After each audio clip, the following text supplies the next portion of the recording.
Bonsoir à toutes et à tous et bienvenue. Ici Mia Cook, en direct des studios de Weasel News, pour vous présenter votre journal hebdomadaire. Passons tout de suite à l'actualité de la semaine. Alors que le unicorn semblait avoir traversé toutes les tempêtes, voilà que cette semaine encore, le sort s'acharne sur notre très cher club de charme. En effet, Annika Kolenko, la gérante, a quitté précipitamment la ville en début de semaine pour rejoindre une autre. Ses employés racontent qu'elle leur aurait proposé de récupérer l'établissement avant son départ, mais aucun d'eux n'était prêt à assumer de telles charges. Les conséquences de cet acte égoïste auraient pu être désastreuses pour ce petit commerce, celui-ci n'aurait jamais pu réouvrir ses portes. Fort heureusement, un des deux danseurs, Anthony Drax, a fini par poser un dossier auprès du gouvernement pour récupérer celui-ci. Secondé par Karen Nett, il n'y aura aucun doute quant au fait que l'ouverture sera une réussite. En espérant que les coups de théâtre sont bel et bien terminés.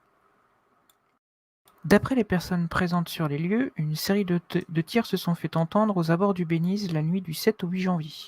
Tout aurait commencé après l'explosion d'une voiture. Le LSPD aurait été appelé sur les lieux et pour une raison qui nous est encore inconnue, des coups de feu se sont fait entendre. Les 3 policiers présents sur les lieux ont tenté d'appréhender les suspects, mais ont tous les 3 fini à terre, blessés par les tirs de leurs assaillants. Nous ne savons pas exactement qui a ouvert le feu, ni pour quelle raison. Pour le moment, une enquête est en cours et nous ne sommes pas en mesure de vous communiquer davantage d'informations. Nous vous tiendrons bien entendu au courant dès que la police sera disposée à communiquer à ce sujet. Continuons sur une note un peu plus joyeuse. Ce samedi, le 15 janvier, se tiendra une course organisée par le Belize. Cela faisait plusieurs semaines maintenant qu'aucun événement n'avait été organisé en ville. Cela fait plaisir de retrouver un peu d'animation au sein de notre belle ville. Au programme, une grande course en binôme avec des véhicules fournis par l'entreprise et avec à la clé une coquette somme d'argent pour les 3 premiers binômes.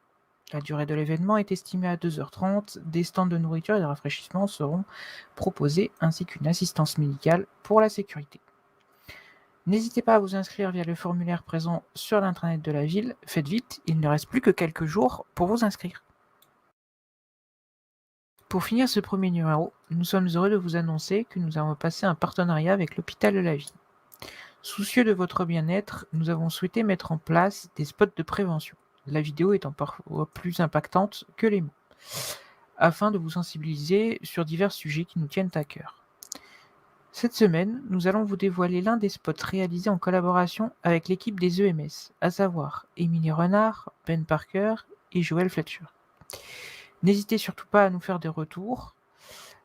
Sur ce, nous vous laissons sur ce petit film. Nous vous retrouvons la semaine prochaine pour de nouvelles actualités. Bonne soirée.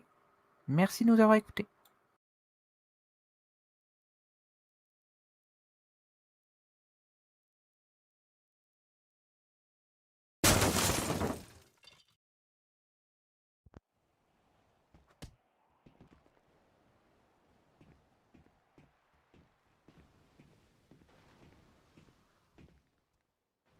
Tous les jours, plus de 5 citoyens sur 10 sont victimes de spasmes.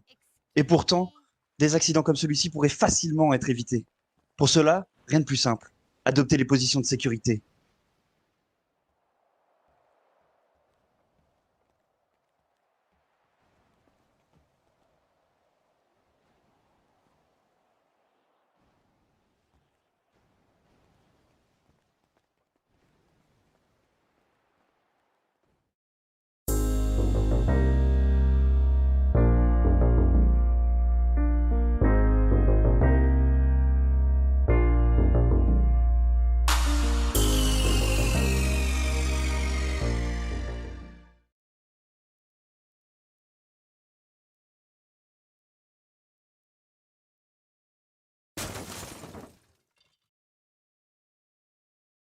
Mais on pourrait aller à la pizzeria ce soir, enfin... Ah, pardon, désolé.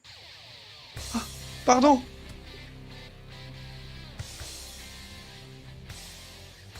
Si vous souhaitez éviter un jugement en justice pour coups et blessures, adoptez les positions de sécurité.